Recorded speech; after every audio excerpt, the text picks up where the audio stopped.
রবিবাসরীয় সকালে সোনারপুর উত্তর ও দক্ষিণ বিধানসভার অন্তর্গত কিছু এলাকার আজকের এসআইআরের হিয়ারিংয়ের প্রথম শুনানি পর্ব শুরু হলো সোনারপুরের বিভিন্ন জায়গায়।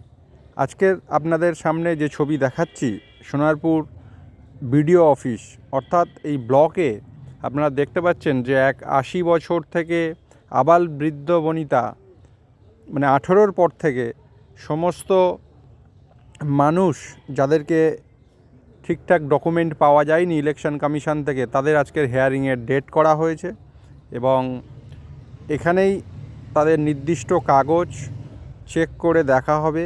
আধিকারিকদের তরফ থেকে সূত্র মারফত এমনই জানা যাচ্ছে এবং আপনাদের দেখাবো যা মানুষ অভিযোগ করছে যে সকাল থেকে প্রায় 2 থেকে 3 ঘন্টা দাঁড়িয়ে লাইনে, কিন্তু লাইন অনেক ধীর গতিতে যাচ্ছে বলে এখানে লাইনে থাকা মানুষরা অভিযোগ করেন এবং যেটা বলেন যে সমস্ত কাজকর্ম ঠিকঠাক এখানে হচ্ছে না এবং সেটা প্রশাসনের কাছে দেখার জন্যে বারবার আবেদন করেন। আমরা তেমনই অভিজ্ঞতা মানুষের কাছ থেকে শুনে নেব যে রবিবাসরীয় সকালে কী অভিজ্ঞতা তারা জানাচ্ছেন।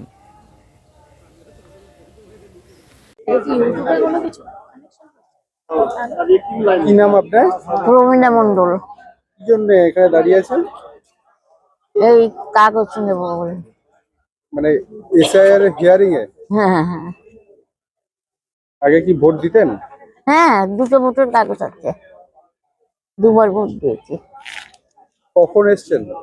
আসছে তো কটার সময় আসছে? 10টা। মানে ঘন্টা দুয়েক দাঁড়িয়ে আছেন নাকি? হ্যাঁ।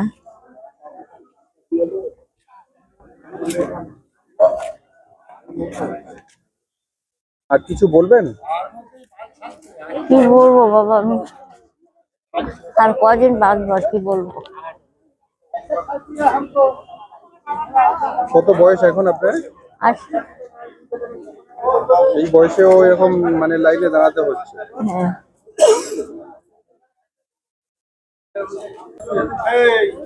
আপনাকে তো হিয়ারিং এ ডাকা হয়েছিল, হ্যাঁ কি অবশ্যই। হলো ভিতরে গিয়ে? ভিতরে কিছুই হয়নি, ওই সব নানা রকম প্রশ্ন, মানে আধার কার্ড, প্যান কার্ড এগুলো সব দেখলো। দেখার পরে উনি স্কুল সার্টিফিকেট হ্যান ত্যান সবই প্রয়োজন যেটা দরকার ছিল আমার দেখার পরে বলছে ঠিক আছে, আধার কার্ড আমার ভোটার কার্ডের জেরক্সটা ওনাদের কাছে নিয়ে নিয়েছে। কি সমস্যা ছিল আপনার? সমস্যা বলতে গিয়ে আমার তো বার্থ সার্টিফিকেট নেই আর স্কুল সার্টিফিকেটটাও নেই।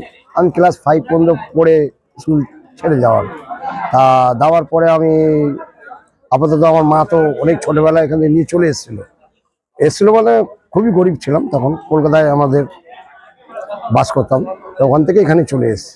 আর কি প্রশ্ন করা হলো ভিতরে? প্রশ্ন আর কিছু জিজ্ঞেস করে। কি নাম আপনার? বাপি দাস, কোথাকার বাসিন্দা? চণ্ডীতলা।